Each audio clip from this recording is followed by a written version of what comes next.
Hello, everyone, and welcome back to Ethos Online. Again, this is a space where we can be, belong, and become the very best version of ourselves. And so we say that every single time we do this broadcast, right? The idea is that we believe that the Bible, Torah, this compilation, actually, when you get to read it, when you study it, it has the potential to change you as a person. It helps you get in touch with your humanity. And so that's why we study this book, right? We find deep meaning, deep significance to what it means to be more human, right? Closer to the divine. And this is why we move in this journey. And so wherever you are joining us, we just want to say welcome. Thank you for moving through this journey with us. So today we're going to unpack some verses. We're going to unpack a story. But before we do, again, we are studying Genesis. And again, if you're joining us for the first time, understand the book of Genesis. A lot of people will assume, it's the book of origins, right? It's how everything came to be. It's a perfect history book. The reality is that was not the intention of the book. That's not the author's intent. Again, it's so important to know the history. 587 BC, the Babylonians take hold of Israel. They basically consume this tiny little tribe. And so, of course, like all tribes, they're going to be forced to assimilate. But Israel says, no, we will not assimilate. We will not forget our rituals, our stories, our oral tradition. We're not going to forget it. We're going to hold on to it because we're not going to be here forever. And so Torah, Genesis, Exodus, Leviticus, Numbers, Deuteronomy, this is all compiled, right? All the rich oral traditions. It's all compiled there in Babylon so that they don't forget who they are. So every story in these scrolls, every character, all of it's going to be a reminder of Israel. This is who we aren't, and this is who we are. This is where we should be headed, and this is where we shouldn't be headed, right? All of this is to remind them this is what it looks like to be an Israelite, right? A Hebrew, later on a Jew, right? So poetry, mythology, prophetic musings, prophetic warnings, all of it's there to help them understand who they were. And so again, we remind people, Torah is a complete narrative of Israel miniaturized through all of the stories. So today, we want to remind you again, we've been talking about the character of Abraham, right? The founder, the one who's kind of brought it all together. He left the rich tradition. Now, he also brought with him Lot, right? And Lot is someone very similar to Abraham, except he chooses a little bit of a different direction. And so because he chose to abide somewhere that wasn't quite holding on to the promise, we see his story shifts a little from Abraham's. And so we'll see this now in chapter 19. So we're going to read chapter 19, verses 1 through 13 today. So here we go. I'll start reading now. And the two angels came to Sodom in the evening. So remember, a little backstory. The angels come to Abraham. They tell him, you're going to have a son. And they also say, we're about to go to Sodom, right? Sodom and Gomorrah. And Abraham goes back and forth with God, saying, if there's 50, if there's 45, if there's 20, if there's 10, would you still have mercy? And God says, even if there's 10, right? And so this is where we are. The angels are going to look over the city. They're going to look for the righteous, right? The idea here, righteous being the one who is on the path, right? It doesn't mean the one that's perfect. The concept of righteous, the one that's on the path toward life. Doesn't mean you're not going to screw up periodically. The righteous one is the one that's walking the path toward life. It's beautiful, really. And so Lot and his family, right? They're the ones still walking the path, the very few. And so the angels will find Lot here. And so the two angels came to Sodom in the evening, and Lot was sitting in the gate of Sodom. And Lot saw and arose toward them, and he prostrated himself on his face to the ground.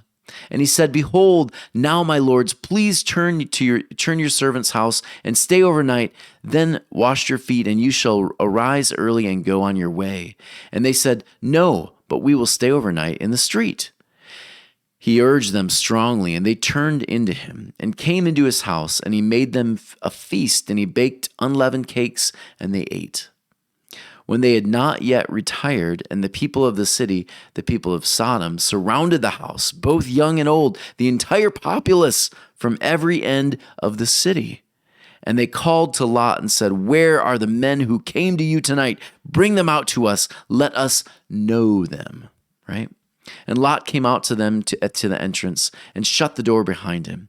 And he said, "My brethren, please do not do evil. Behold, I have 2 daughters who are not intimate with a man. I'll bring them out to you, and do what you will see fit, only to see these men do nothing, because they have come under the shadow of my roof." But they said, "Back away." They said, "This one came to sojourn, and he is judging. Now we will deal even worse with you than with them." And they pressed hard upon the man Lot, and they drew near to break the door. And the men stretched forth their hands, and they brought Lot to them to the house, and they shut the door. Right? This is a big story. And the men who were at the entrance of the house, they struck with blindness, both small and great, and they toiled in vain to find the entrance. They were basically blinded, right? And the men said to Lot, "Whom else do you have here? A son-in-laws, your sons and your daughters, and whoever you have in the city, take out of this place, Lot. For we are destroying this place, because their cry has become great before the Lord, and the Lord has sent us to destroy it."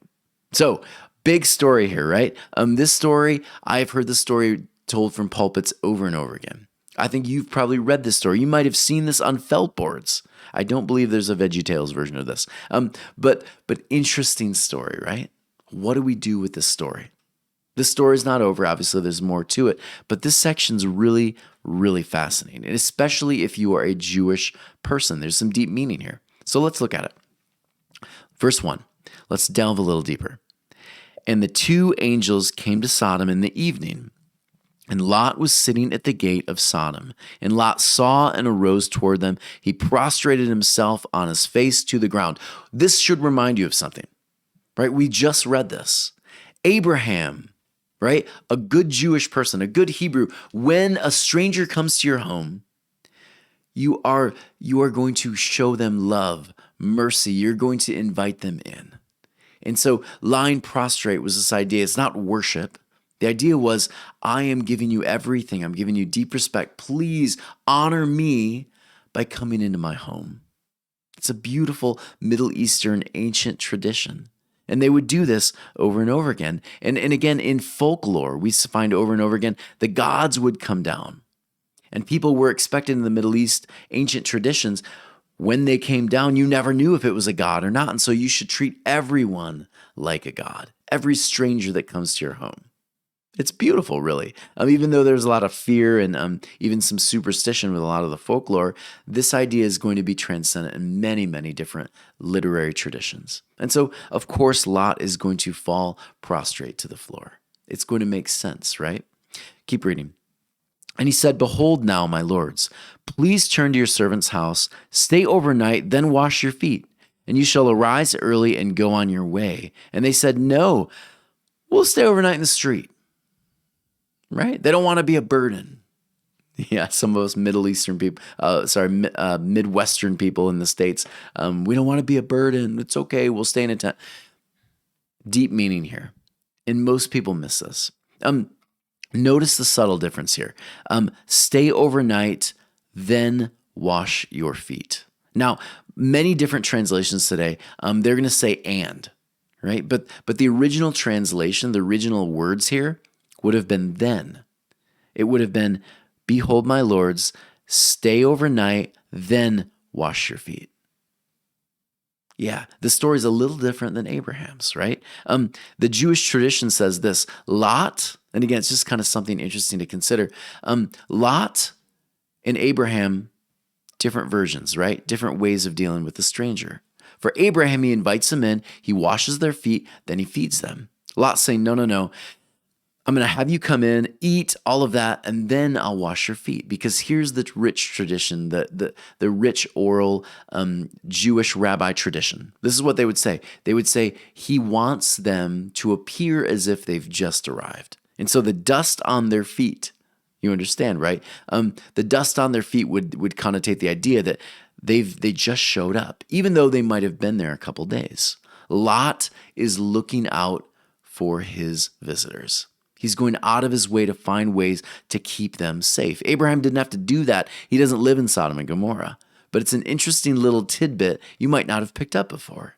Lot is trying to keep his visitors safe. And anyone during this ancient time would have picked up on that. They would have known, Lot is a good man, right? Lot is trying to sustain, keep the visitor safe. It's really kind of a cool concept.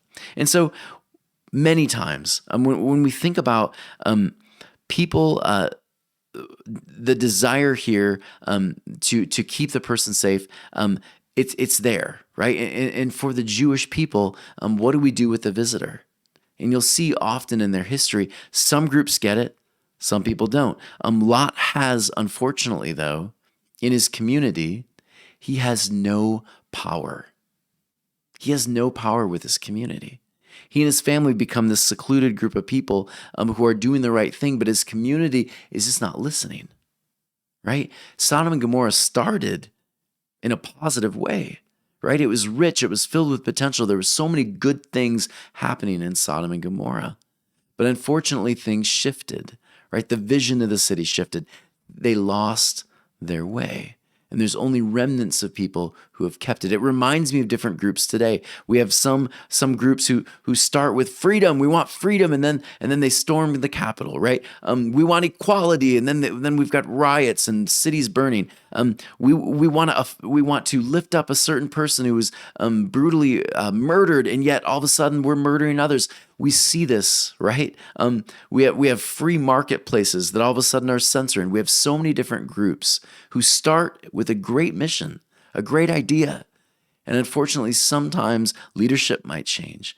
Maybe something pops up. Whatever the thing is, we've seen groups who have lost their vision, lost their way a bit. And Sodom and Gomorrah is one of these groups, right? It starts with so much potential, so much beauty, and unfortunately, they get sidetracked, don't they? We see things shift and go the wrong direction. But Lot and his family, they're holding on, right? Lot is one of the only people in his city who have said, I will not go that direction.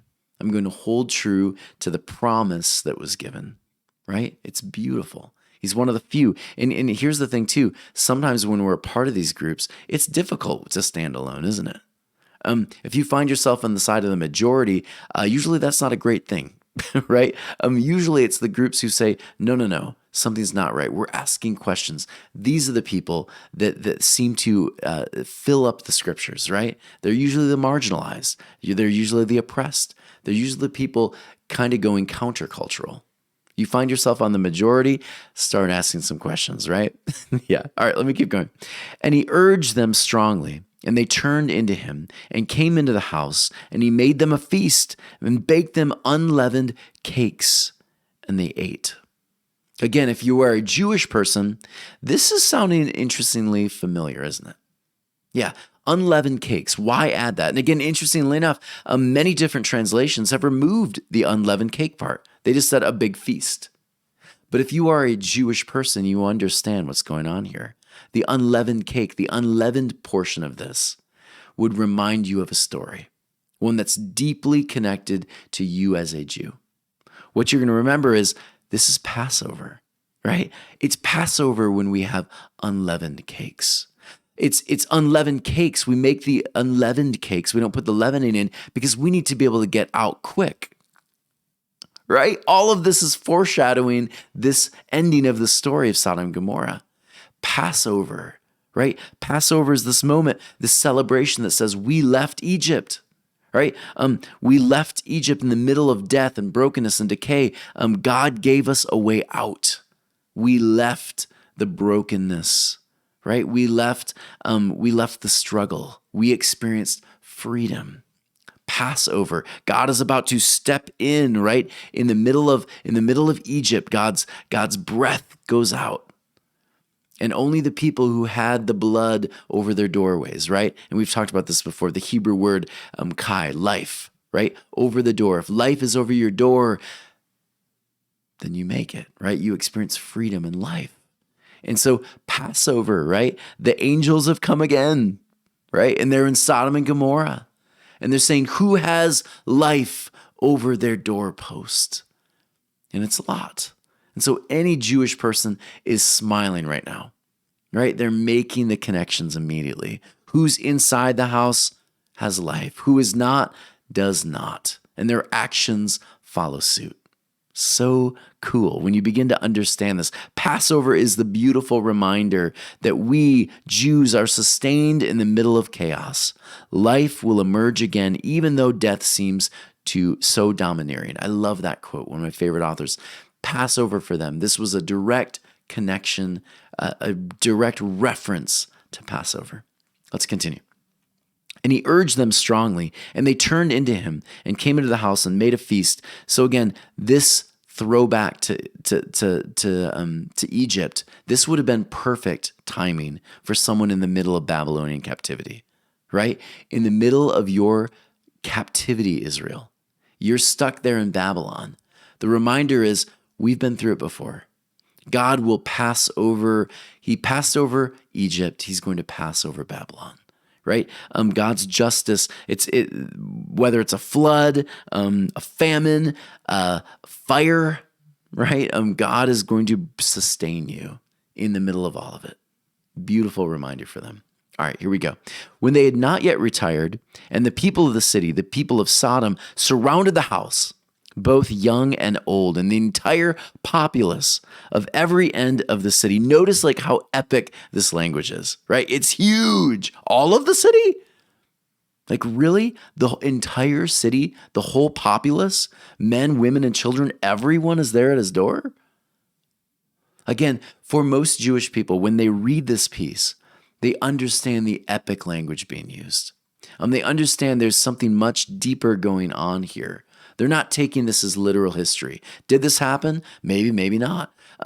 Does it happen? Yeah. Yeah, it does. Do people seek injustice? Yeah, sometimes they do. Do people dominate others and hurt other people? Yeah, often. We see it often, don't we? It's not that it's not real because it didn't happen. It's real because it happens over and over again. That's how to take a piece like this. Because again, once you go down this road, God literally wanted to burn a bunch of people. He burned thousands and thousands of people. Oh, right? You have a lot of explaining to do. But when you can understand, that's not even an interesting argument anymore. Right? When you can say, I don't know whether it did or didn't. All I know is that God is just. And that the idea here is that there's something bigger going on. There's a lesson for Israel here. And so the big language is big, right? It's huge. It's there as epic proportions, showing, again, the idea here is what do you do, right? How do you protect the stranger within your gates? Yeah. And so let's keep reading. And they called to Lot and said to him, where are the men who came to you tonight? Bring them out to us. Let us know them. All right, buckle your seatbelts. I've done a podcast on this. I've done many different videos. If you want to visit some of that, please do so. I've done one called Mishpat and Sodomites, podcasts over that on Faith Undone. But here's the thing. I'll touch on it a little bit. Again, let us know them. Oftentimes people have misused this story and they've said, see, these men wanted to sleep with those men. They wanted to know them. And obviously it's bad. These men are going to be burned later on, right? Sorry if I gave away the story. I think most of you know it. But yeah, those men are going to be burned. And so those men are bad. And then because of that, this idea that they know, right? We want to know them. We come up with this idea that homosexuality is evil. It's bad. Any man that wants to be in a relationship, romantically, whatever, that's evil and bad because it was like Sodom and Gomorrah. But here's something interesting to note, right? The word sodomy, it doesn't actually come up in the story, right? Sodomy, the word there is know, right? The word know. The word to know meant to be intimate, of course, but it meant something even deeper. It meant to stand over, dominate, oppress, rape. This was not, hey, let's go on a date. Hey, let's experience a romantic relationship. That was never the word, right? Sodomy, a word comes later on. This word sodomy referenced back to Sodom and Gomorrah. But of course, the word in the actual story there in Sodom and Gomorrah To know meant to dominate, to rape. And anyone who's ever experienced rape or knew someone that's experienced rape, you know it's an act of power, it's an act of aggression. This is a sin because it's so evil, so bad. It's when someone takes advantage of someone else who is less powerful than them. It is a great, great sin to an Israelite, a tribe who continues to have larger tribes dominate, oppress, marginalize. This is the personal action of doing that in a sexual way, right? This is not about homosexuality, sodomy. And so, of course, one of my favorite writers on this topic, he says this: Sodom is used as a symbol of evil in dozens of places in the Bible, but not in a single instance is the sin of the Sodomites specified as homosexuality. I want you to know that right up front. It's never about that. So here's what I want you to see. What was Sodom's sin? If it wasn't homosexuality as we know today, right? A man laying with a man, whatever. If it wasn't that, if that wasn't the sin of Sodom, then what was the actual sin? Well, I think it's important to let Scripture interpret Scripture, right? Let's go there. Ezekiel 16, 48 through 49 says it very clearly. Let's read this together. As I live, says the Lord God, this was the sin of your sister city of Sodom. She and her suburbs had pride, excess of food, and prosperous ease, but did not help or encourage the poor and needy. They were arrogant, and this was abominable in my eyes. What do you do with your resources? What do you do with your power? The great sin of Sodom and Gomorrah was not homosexuality. I'm sorry, that wasn't even part of it, right? These were men, probably straight men, wanting to rape, show power and control over these other people, right? This was something that you would see in ancient cultures during that time. It just was. It was not homosexuality. The great sin of Sodom and Gomorrah was having all of this excess of power and then misusing it. Jesus, when speaking about inhospitality, he brings this up. As you enter the house, greet it. And if the house is worthy, let your peace come upon it. But if it is not worthy, let your peace return to you. And if anyone will not receive you or listen to your words, shake off the dust. Again, notice this, all these references toward dust, right? Shake off the dust from your feet when you leave that house or town. Truly, I say to you, it will be more bearable on the day of judgment for the land of Sodom and Gomorrah than for that town. Because the whole point, the whole sin of Sodom and Gomorrah was they were inhospitable. They did not treat those who came to their gates with love, compassion, connection. They did not bring them in. They misused their power. They tried to hurt those. And so I could, of course, with this homosexuality conversation, we could look at Leviticus 18, right? And we could look at Isaiah, Jeremiah, 1 Corinthians. We could look at the word Malchos, which, of course, for the Romans in the New Testament, it did not mean a homosexual. It meant a young boy, right? It meant soft. And so again, it meant this idea that they would use these servant boys for their rituals, right? It had nothing to do with homosexuality. 1 Timothy, we could talk about erocoitus, the idea there, again, the temple prostitute. We could go into all these things, right? We could talk about the evolution of the word homosexual. How we used to translate it a buggerer and then an abuser of self, and then it goes on, sodomites, liars with mankind. Then finally, years and years later, homosexual, pervert, all of that. This word has some baggage. It has some mileage. But what I want you to know, end of the day, this story was not a reference toward homosexuality. It just wasn't. To say it was it's abusing the scriptures, right? The whole point, the sin of Sodom was that, again, they were looking more and more like the giant empires that abused Israel, right? The giant empires like Babylon, like Rome, like Greece, like Assyria, those empires that took all their power and conquered. And the message to Israel right here in the story is, Israel, once you get freedom, don't turn around and become like those empires, right? Be hospitable. Be a good neighbor, right? Bring the foreigner, the widow, the stranger within your gates, bring them into community. Don't be like the Romans. Don't be like Babylon. That kind of community, that kind of empire only brings brokenness. That was the message. And so we'll continue, verse 6 and 7. And Lot came out to them to the entrance, and he shut the door behind him. And he said, my brethren, please do not do evil. Notice this right from the get-go. My brothers, please don't do this thing, right? It is evil. It's bad. It's oppressive, right?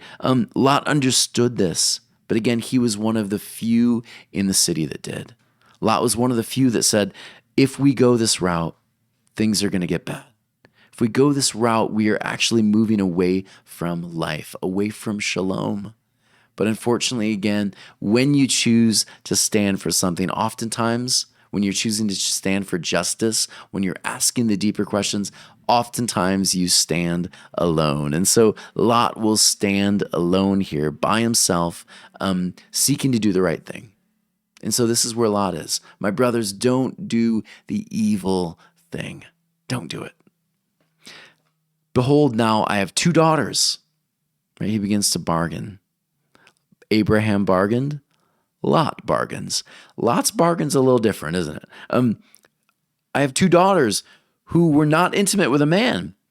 I'll bring them out to you and do to them as you see fit.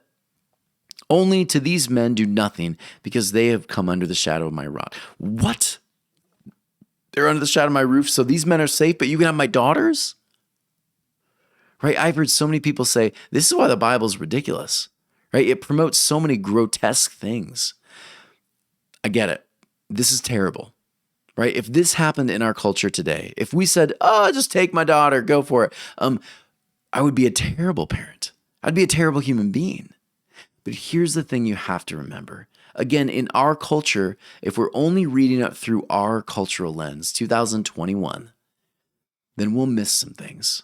But if you understand this is an ancient tribe with very different values, right? Then it begins to make sense. Women during this time period, they had very little rights, right? Women were traded like cattle. And we don't agree with that today, right? We just don't. But during that era, during that time period, this was common, right? And so to take care of the stranger, the marginalized, the widow, all of this story, the idea here is, of course, I'll give you this property. I'll give you this property. Just keep them safe. And yes, I don't agree with this today, right? But during that time era, we have to remember Israel is on a journey, right? They are moving in a deeper ethic, but it's going to take time. And so their ethic is moving upward, and eventually, right, they're going to come to this view. Jesus is going to move them a little further. And then numerous rabbis are going to move them even further after the first century. And we're going to have this movement toward equality. And we're still moving in that direction, right? Over and over again, this is what we see. But we have to remember, Old Testament, this is just the reality of the day. It's just the reality of that time period. That's ancient cultural literature. So with that said, we'll continue. But they said, back away. This one came to sojourn, and he is judging. Now we will deal even worse with you than with them. And they pressed hard upon the man Lot, and they drew near to break the door down, right? And the men stretched forth with their hands, and they brought Lot to them to the house, and they shut the door. Again, notice this. These men are desiring to hurt them, right? Abuse them, rape them, use their power to basically marginalize or and oppress, right? The action of rape. That's what these men are doing, right? These are more than likely, these men would be straight men during that culture. Straight men doing things that they would do to oppress and hurt. Oftentimes in this culture, even here's something interesting to know. When you as an army defeated a king, one of the things they would do is they would take the king before all of their the defeated empire, right? The victorious one, the king would walk in front of the king that was defeated, and he would rape him in front of the entire empire, to show dominance. And then, of course, they would hang them and let the bodies sit for days and days. It was a sign of dominance. It was not something that they enjoyed sexually. That was not the point. It was a sign of dominance. And this sign of dominance, this act of dominance, overpowering, it is ugly to God, right? Jesus says over and over again, this is what was grotesque about Sodom and Gomorrah. And the men who were at the entrance of the house, they struck with blindness, both small and great, and they toiled in vain to find the entrance. I love this part, right? When you are a group of people and you are seeking injustice, when you are a group of people who are hurting and breeding chaos, your actions have consequences.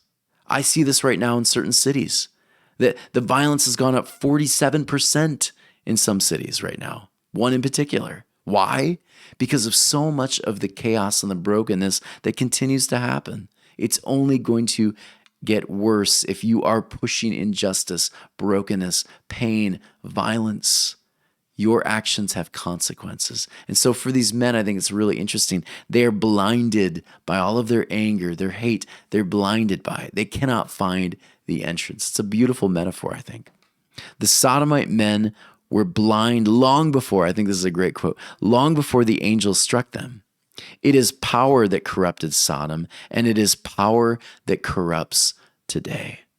When we use power, when we use our resources to hurt and oppress others, there is fire coming, isn't there? And I would argue it's not from God, right? It's what Paul says, the natural consequences of our actions. If they are broken, disastrous, unjust actions, then what will follow is injustice, brokenness, pain, violence. This is what happens to Sodom. And the men said to Lot, "Whom else do you have here? A son-in-law, your sons, your daughters, whomever you have in the city, take out of this place," right? "Go, for we are destroying this place because their cry has become great before the Lord, and the Lord has sent us to destroy it." So while the majority, again, is blinded by power, there are still a few who understand, right? There's still a few that understand karma's going to hit, right? If that's your thing. Things are going to hit the fan. Things are going to get bad. Brokenness is going to follow. And it's best to not be around, right? It's best if you know that things are about to blow up, it's best that you get out of there, right? When you're freed from Babylon, it's best to leave quickly, isn't it? Right? Don't hesitate. Don't stay too long. This is the deeper message of this story, right? If you're about to be freed, if freedom is right there around the corner, Israel, don't get too comfortable in Babylon. Get ready to shake the dust. Passover's coming. Have your unleavened bread ready because it's time to leave, right? It's time to get out of town. That's the deep message for these Israelites who are stuck in Babylon. Don't get too comfortable, right? Don't get too comfortable. And when you do leave, don't look like another Babylon. Hopefully you've been there for long enough, but hopefully it hasn't rubbed off on you. That is the deeper message here in this section.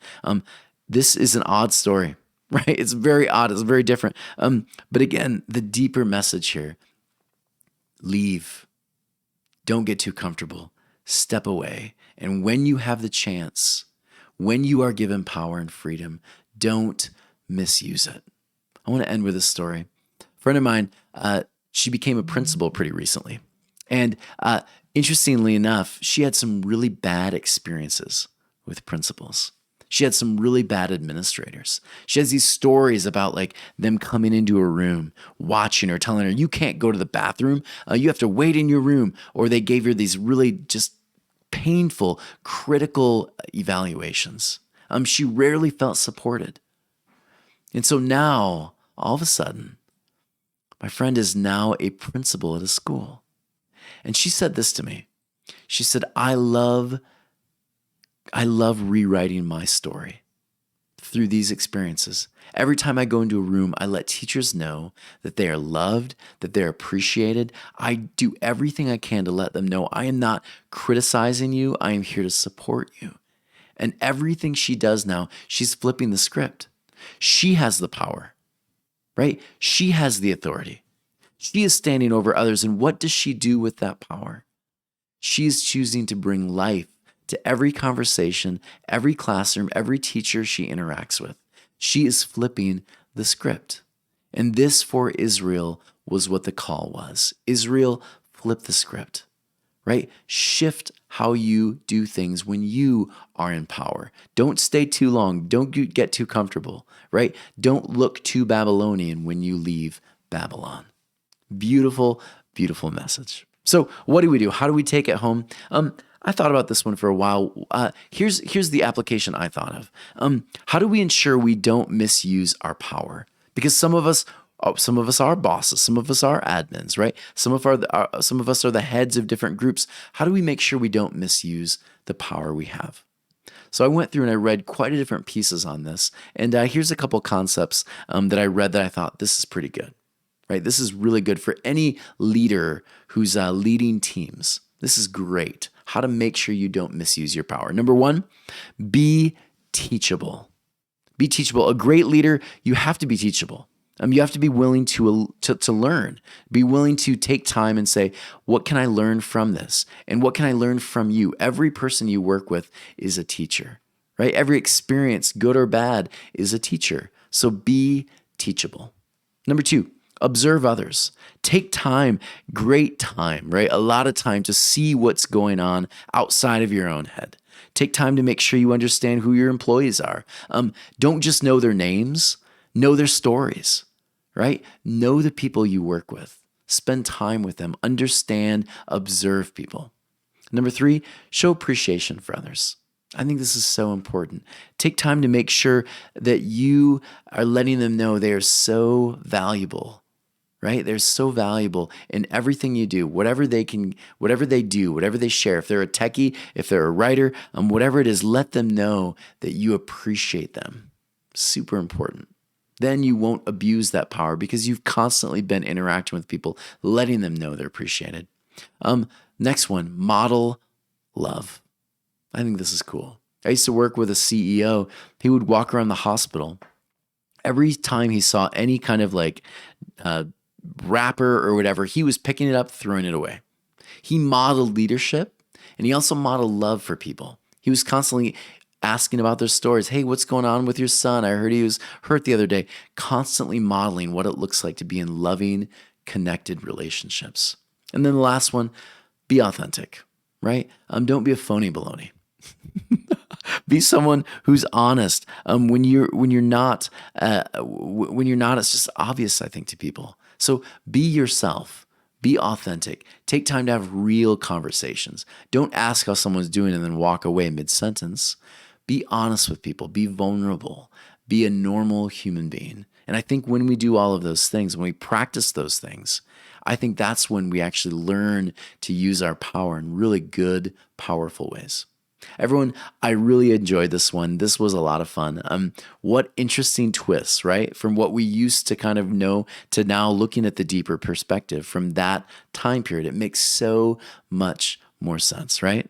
So as always, look at ethos-church.org/donate. Please consider donating to this cause that we do. We spend so much time researching, videoing. I'm about to begin pushing the podcast again. We do a lot of good things. Partner with us with that tax-deductible donation. Ethos Living Rooms, we'd love to continue working with people online, having great conversations live. And then as always, hit that subscribe button. Send these videos out to friends. Let's build this YouTube channel while we're building everything else. Let's really get some good viewership. We think it's important. We think this is good stuff. And we hope you do too. Everyone, thank you so much. And we can't wait to have you join us next week when we kind of finish up the story of Sodom and Gomorrah. Everyone, take care. We'll see you next week.